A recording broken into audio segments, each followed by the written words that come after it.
Chief minister Mamata Banerjee ने waste Bengal assembly में एक ऐसा स्टेटमेंट दिया जिसके कारण पॉलिटिकल रिटेलिएशन का सिलसिला शुरू हो गया। कुछ पॉलिटिशियंस स्टेटमेंट को फेवर करते हुए नजर आए, वहीं दूसरी ओर कुछ पॉलिटिशियंस स्टेटमेंट को स्ट्रांगली क्रिटिसाइज कर रहे हैं। जो स्टेटमेंट है वो है कि महाकुंभ मृत्यु कुंभ में कन्वर्ट हो चुका है। ये इशारा करता है उन इंसिडेंसेस की तरफ जिसमें कुंभ में आए डिवोटीज या श्रद्धालुओं ने अपनी जान गंवा दी। आज के इस वीडियो में हम इस पॉलिटिकल रिटेलिएशन पे डिस्कशन नहीं कर रहे हैं। किसने क्या बोला, कौन पॉलिटिशियन इसके फेवर में रहा, किसने जवाब में क्या बोला, उसके बारे में ये वीडियो नहीं है। ये वीडियो है फैक्ट्स के बारे में। इसमें हम डिस्कस करेंगे कि कुंभ में जितनी भी ट्रैजिक इंसिडेंसेस हमें देखने को मिले वो क्यों हुए और उनके बदले में हम क्या सुधार कर सकते हैं ताकि आने वाले कुंभ में हमें ऐसी चीजें नहीं देखने को मिले। कुंभ को एक हफ्ता ही बचा है। अब हम डिसाइड कर लेते हैं कि हमारे यहाँ से क्या लैप्सेस हुए जिसकी वजह से हमें ये इंसिडेंसेस देखने को मिले और उसको हम और किस तरह से इम्प्रूव कर सकते हैं, उसके लिए ये वीडियो है। हेलो एवरीवन, मेरा नाम मोनिका है और लेट्स क्रैक यूपीएससी सीएसई में आपका स्वागत है। पहली ट्रेजेडी दिखाती हूँ मैं आपको और उसके अराउंड क्या सुधार किया जा सकता था उसके बारे में हम चर्चा करते हैं। ये ट्रेजेडी है जिसमें न्यू दिल्ली रेलवे स्टेशन पर भगदड़ मच गई। भगदड़ को हम स्टैम्पीड कहते हैं। ये भगदड़ जो है ये यहाँ पर प्लेटफॉर्म पे बहुत सारे लोगों के इकट्ठा होने की वजह से मची। तो ये एक अवॉइडेबल ट्रेजेडी है। आप देख सकते हैं 18 लोगों की जान चली गई इसमें। ये एक अवॉइडेबल ट्रेजेडी है। इससे कैसे हम लर्न कर सकते हैं चीजें, हम वो डिस्कस करते हैं। देखिए इसमें क्या हुआ कि जो प्लेटफॉर्म पे लोग थे, अचानक से अनाउंसमेंट होती है कि प्लेटफॉर्म नंबर चेंज हो गया है और स्पेशल ट्रेन का अरेंजमेंट है जो प्रयागराज जाने वाली है। ये जो प्लेटफॉर्म पे लोग इंतजार कर रहे थे, ये प्रयागराज की ट्रेन का इंतजार कर रहे थे, ये कुंभ जाना चाहते थे। तो यहाँ पर स्पेशल ट्रेन का अनाउंसमेंट होता है और लोग जो है वो नए प्लेटफॉर्म की तरफ जाते हैं। यहीं पर ही भगदड़ मच जाती है। देखिए ये अनाउंसमेंट जो है, ऐसे अनाउंसमेंट्स तो आए दिनों होते रहते हैं। प्लेटफॉर्म बदलने का भी सिलसिला हम देखते ही हैं ट्रेन के कंटेक्स्ट में। प्रॉब्लम ये है कि वहां पर इतने लोग थे क्यों? वहां पर इतने लोग इसलिए थे क्योंकि जनरल कंपार्टमेंट को लेके 1500 टिकट्स पर घंटे बेची गई। 1500 टिकट्स मतलब 1500 टिकट्स पर आवर बेची गई। और जनरल कंपार्टमेंट की इतनी सीटिंग कैपेसिटी है ही नहीं। अब जो लोग टिकट लेके बैठे हैं वो तो इंतजार करेंगे ही ट्रेन का, वो प्लेटफॉर्म पर दिखेंगे ही। इतना बड़ा नंबर क्यों, इतनी सारी टिकट्स बेची गई जब ट्रेन जो है वो इतनी अवेलेबल नहीं है। स्पेशल ट्रेन भी चला रहे हैं मान लिया, पर इतने सारे पैसेंजर्स को अकोमोडेट करने के लिए तो ट्रेन भी कैपेबल नहीं है। तो दिल्ली हाई कोर्ट ने भी सिमिलर क्वेश्चन पूछा कि आप ओवर बुक क्यों कर रहे हैं ट्रेन को। थोड़ा बहुत चल जाता है क्योंकि फेस्टिवल सीजन है और डिमांड ज्यादा है, मेक सेंस, पर इतना ज्यादा ओवर बुकिंग नहीं होनी चाहिए। यहाँ से हमें यही लर्निंग मिलती है कि यहाँ पर ओवर सेलिंग ऑफ टिकट्स नहीं होना चाहिए और ये जो कंफ्यूजन है अराउंड प्लेटफॉर्म चेंजेस, इसे भी मिनिमाइज करना चाहिए ताकि भगदड़ जैसे इंसिडेंसेस ना हो। नेक्स्ट ट्रेजेडी पे आते हैं, वो भी स्टैम्पीड से रिलेटेड है। ये मौनी अमावस्या के दिन पे जो स्टैम्पीड हुआ, जो भगदड़ मची, उससे रिलेटेड है। इसमें भी लोगों की जान चली गई। यहाँ पर जो इंसिडेंट है वो न्यू दिल्ली रेलवे स्टेशन से इसलिए डिफरेंट है क्योंकि न्यू दिल्ली रेलवे स्टेशन का जो क्राउड है वो एंटिसिपेटेड था, उसका अंदाजा हमने लगा लिया था क्योंकि इतनी टिकट्स बेची गई ना, तो इतनी भीड़ तो आएगी ही। ये जो है अनएंटिसिपेटेड है, इसका अंदाजा नहीं था कि इतने लोग स्नान करने के लिए आ जाएंगे। अब लोगों का आना वहां पर वो आपके ही बनाए हुए हाइप की वजह से है कि कुंभ जो है वो सेंचुरी में पहली बार ऐसा कुंभ देखने को मिल रहा है। तो इस वजह से यहाँ पर जो हाइप है उसकी वजह से लोग आए। तो इतना एंटिसिपेट कर सकते थे हम कि बहुत भीड़ उमड़ेगी। यहाँ पर भी लोगों की जान चली गई। आप देख सकते हैं 30 लोग मारे गए और बहुत सारे इंजर्ड भी हो गए। ये जो है ये इसका हमें सोल्यूशन मिलता है एनडीएमए से। NDMA is national disaster management authority. National disaster management authority की एक रिपोर्ट है जो 2014 के अराउंड पब्लिश हुई थी, जिसमें उन्होंने कहा था कि स्टैम्पीड अक्सर रिलीजियस प्लेसेस पे देखने को मिलते हैं। ये जो भगदड़ है वो हम रिलीजियस प्लेसेस पे देखते ही हैं। इन प्लेसेस पे भगदड़ मचने के बहुत सारे कारण हैं, पर उनमें से कुछ कारण आप देख सकते हैं, जैसे कि एक ही एंट्री पॉइंट है और वो सकड़ा है एंट्री पॉइंट, तो वहां पे भीड़ मच जाएगी और वहां पे धक्का मुक्की होगी जिसकी वजह से भगदड़ मच सकती है। एक ही एग्जिट पॉइंट है तो उसमें भी यही सिचुएशन होगी। तो मल्टीपल एंट्री और मल्टीपल एग्जिट पॉइंट्स होने चाहिए। उसके अलावा क्राउड मैनेजमेंट पे भी ध्यान देना होता है, क्योंकि कुछ क्राउड का बिहेवियर ऐसा होता है कि वो ही ज़्यादा प्रॉब्लम क्रिएट करते हैं। तो वो जो लोग जो प्रॉब्लम क्रिएट कर रहे हैं उन्हें पॉइंट आउट करके उन्हें कंट्रोल करना बहुत ज़रूरी है। क्राउड जो है वो क्या है, मॉब बिहेवियर पे चलती है, जो एक करता है वो बाकी लोग भी करने लग जाते हैं। तो आपको ध्यान रखना होगा कि कोई प्रॉब्लमैटिक चीज़ ना कर रहा है। उसके अलावा क्राउड मैनेजमेंट को लेके पर्सनल को डिप्लॉय करना, बैरिकेड्स लगाना, ये सारे फैक्टर्स भी ध्यान में रखने होते हैं। यहाँ पर जो प्रॉब्लम आई वो थी कि अनएंटिसिपेटेड क्राउड था, इतना नंबर एक्सपेक्ट नहीं किया था लोगों का। दूसरा, जो पर्सनल थे जहाँ जहाँ पे उनका भी नंबर कम था, क्योंकि वीआईपी एंट्रीज वगैरह भी होती है, तो उसकी वजह से नंबर्स जो है पुलिस पर्सनल के वो कम हो गए, वो क्राउड मैनेज नहीं कर पाए। तो एनडीएमए की गाइडलाइंस अगर हम फॉलो करते तो ये वाली सिचुएशन या ये वाली ट्रेजेडी भी अवॉइड की जा सकती थी।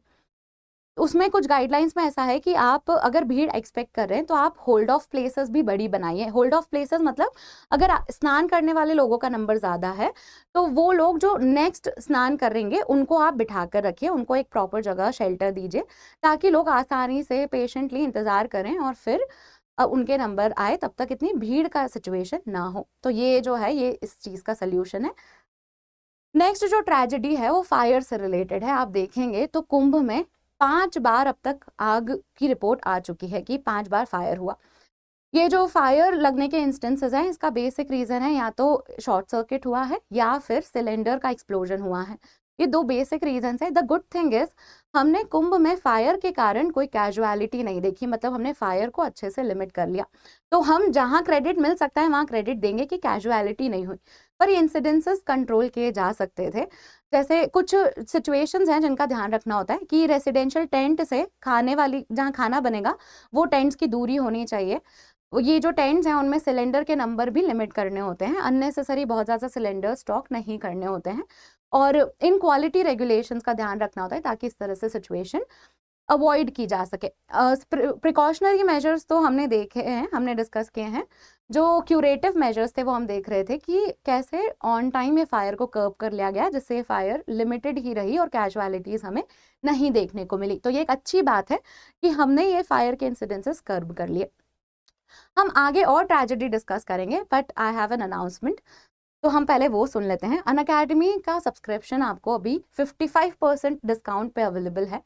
इस डिस्काउंट में आपको बहुत सारे फीचर्स हैं जो आप यहाँ देख सकते हैं। इसमें बहुत बेनिफिट्स हैं। 15 मंथ्स का और 18 मंथ्स का सब्सक्रिप्शन का प्राइस यहाँ पर मेंशन्ड है। इसको अवेल करने के लिए आपको मेरा कोड MM05 का इस्तेमाल करना होगा। के साथ ही अगर CSAT का कोर्स आप लेना चाहते हैं तो मधुकर सर द्वारा बनाया हुआ ये कोर्स है। इसमें आप 2999 में CSAT पढ़ सकते हैं। अगेन कोड जो है वो MM05 ही है। CSAT बहुत सारे लोगों के लिए समस्या है और प्रीलिम्स जैसे ही पास आ रहा है, CSAT का कोर्स करना मेक सेंस अगर आपको CSAT में प्रॉब्लम होती है तो। हमारी बैचेस भी हैं, आप अपनी इच्छा के अनुसार ये बैचेस में एनरोल कर सकते हैं। प्रारंभ बैच है, आरंभ बैच है, इग्नाइट बैच है और आगाज बैच है। टारगेट ईयर्स भी उनके आगे लिखे हैं। बाकी तीनों बैचेस 2026 की हैं और बाकी ये वाली बैच 2027 के लिए है। तो आप किस साल यूपीएससी का अटेम्प्ट देना चाहते हैं उस हिसाब से आप अपनी बैच पसंद कर सकते हैं। इग्नाइट इंग्लिश मीडियम में पढ़ाते हैं, इसमें इंग्लिश में पढ़ाया जाता है। आरंभ में हिंदी और इंग्लिश का मिक्स होता है, इंग्लिश मीडियम की जनता को इंग्लिश में पढ़ाया जाता है। प्रारंभ बैच जो है वो हिंदी मीडियम के लिए बैच है। इनकी स्टार्टिंग डेट्स भी आप यहाँ देख सकते हैं। कोड MM05 है। अब वापस आते हैं और नेक्स्ट ट्रेजेडी डिस्कस करते हैं। ये काफ़ी रिसेंट में एक रिपोर्ट आई थी, CPCB की रिपोर्ट जो है वो रिवील की गई थी। ये 3 फरवरी को सेंट्रल पोल्यूशन कंट्रोल बोर्ड ने एक रिपोर्ट बताई, जिसमें उन्होंने बताया, पब्लिक डोमेन में तो ये काफ़ी लेट आई, पर 3 फरवरी की रिपोर्ट है, जिसमें उन्होंने बताया कि गंगा के पानी में फीकल कॉलीफॉर्म प्रेजेंट है, मतलब कि वेस्ट वाटर जो है वो गंगा में मिल रहा है और उस वजह से वो पानी ना नहाने लायक है ना आचमन करने लायक है, और इससे बहुत सारी बीमारियों का खतरा है। ये रिपोर्ट जो है वो नेशनल ग्रीन ट्रिब्यूनल को सबमिट की गई और उसके बाद ये पब्लिक डोमेन में आई, मतलब 3 फरवरी की रिपोर्ट अब जाके हमें पता चल रही है। इसको ऑब्वियसली डिनाई कर दिया गया और चीफ मिनिस्टर योगी आदित्यनाथ ने बोला कि गंगा का पानी एकदम प्योर है और ये नहाने लायक भी है, और उनके पास भी रिपोर्ट है जिसमें आपको ये सब चीज़ें दिख जाएंगी। इसमें इन्होंने एक इंटरेस्टिंग पॉइंट भी हाईलाइट किया, जिसमें उन्होंने बताया कि मॉरिशस के प्राइम मिनिस्टर जब 2013 का कुंभ अटेंड करने आए थे तो गंगा और यमुना की हालत इतनी खराब थी, इतना पोल्यूटेड पानी था कि उन्होंने डुबकी लगाने से मना कर दिया। उन्होंने हाईलाइट किया कि 2013 में पानी ये बहुत गंदा था और अब हालात बदल चुके हैं, अब गंगा बहुत ही निर्मल है और गंगा का पानी बहुत अच्छा है और नहाने लायक भी है। अब इसमें कौन सही बोल रहा है, किसकी माने, ये हमेशा हमारे इसमें कंफ्यूजन रहता ही है and it is for court to decide. पर अगर ऐसा है कि वेस्ट वाटर प्रॉपरली ट्रीट नहीं किया गया और गंगा में वेस्ट वाटर आ रहा है, तो आप बहुत बड़ी संख्या में श्रद्धालुओं की सेहत के साथ खिलवाड़ कर रहे हैं। और यहाँ पर करीबन 30 से 40 लाख लोग रोज डुबकी लगा रहे हैं गंगा में, तो इतना बड़ा नंबर जो है उनकी हेल्थ के साथ खिलवाड़ अगर हो रहा है तो सोचने वाली बात है। वेस्ट वाटर को प्रॉपरली ट्रीट कीजिए और वाटर थोड़े दिन के लिए डाइवर्ट कर दीजिए, क्योंकि यहाँ पर लोग बहुत ज़्यादा इस्तेमाल कर रहे हैं, गंगा पे बहुत आस्था है लोगों की और लोग डुबकी लगाने के लिए आ ही रहे हैं। तो वॉट एवर इज राइट वो तो हमें नहीं पता है, पर अगर ऐसा है तो आप वेस्ट वाटर को ट्रीट कीजिए, दिस इज द सोल्यूशन। एक और चीज है, यहाँ पे ऐसा हुआ कि हमने जितनी भी ट्रेजेडी देखी, आप देखेंगे कि शुरू में उन्हें छुपाने की कोशिश की गई। जैसे दिल्ली को लेके दिल्ली का जो स्टैम्पीड है उसको लेके एलजी का एक पोस्ट था ट्विटर पे, मतलब एक्स जिसे कहते हैं। उन्होंने पहले कैजुअलिटीज का लिखा था इंसिडेंट, फिर उन्होंने वो चेंज कर दिया, उन्होंने फिर उनका ट्वीट जो है एडिट करके वो कैजुअलिटीज हटा दी। तो ये जो मिस इन्फॉर्मेशन है या फिर पार्शियल इन्फॉर्मेशन पब्लिक डोमेन में आती है, ये अपने आप में कंसर्न होता है, क्योंकि इससे दिखता है कि आप अकाउंटेबिलिटी लेना ही नहीं चाहते। पहले तो अगर प्रॉब्लम हुई है तो उसे बताइए जनता को, क्योंकि हम ही लोग हैं जो सबसे ज़्यादा इम्पैक्ट होते हैं। और उसके बाद आप प्रॉब्लम को एक्सेप्ट करेंगे तभी तो सोल्यूशन आएगा। आपको अकाउंटेबिलिटी इंश्योर करनी पड़ेगी कि अरे ठीक है ये लैप्स हुआ है, इसे हम इस तरह से सुधार सकते हैं। हम तो उस देश में हैं जहाँ पर रेलवे एक्सीडेंट के कारण रेलवे मिनिस्टर ने रिजाइन कर दिया था, तो हम उतने लेवल की अकाउंटेबिलिटी तो नहीं एक्सपेक्ट कर रहे हैं, पर हम ये तो चाहते हैं कि थोड़े लेवल पे आप प्रॉब्लम्स को एक्नॉलेज करें, एक्सेप्ट करें और उन्हें इम्प्रूव करें। तो ये अकाउंटेबिलिटी एटलीस्ट वी वांट। अब हम आगे बढ़ते हैं। इसके अलावा और भी प्रॉब्लम्स हैं, जैसे 300 किलोमीटर तक ट्रैफिक जाम देखने को मिला, लोग 25 से 30 किलोमीटर अपने लगेज के साथ पैदल चलते हुए दिखे। तो ये भीड़ को लेके ये वाली समस्याएं ठीक है, क्योंकि बहुत ज़्यादा क्राउड आ रहा है कुंभ में, तो ये वाली प्रॉब्लम्स कहीं ना कहीं अनअवॉइडेबल हो जाती है। पर कोशिश ये करनी है कि इन्हें मैनेज बेटर तरीके से किया जाए, हम बेटर तरीके से लोगों का ध्यान रखें, क्योंकि कुंभ की रौनक भी लोगों से ही है। तो ये भी चीज़ का हमें ध्यान रखना होगा। आपको अगर ये इन्फॉर्मेशन पसंद आई है तो आप हमें कमेंट सेक्शन में बता सकते हैं। मैं तो कुंभ नहीं जा पाई, तो आपके अगर कोई कुंभ से रिलेटेड एक्सपीरियंसेस हैं तो आप वो भी हमें डिस्कस कर सकते हैं। With this we have come to the end of this video. Video को लाइक और शेयर कीजिए और चैनल को सब्सक्राइब कर लीजिए। Thank you.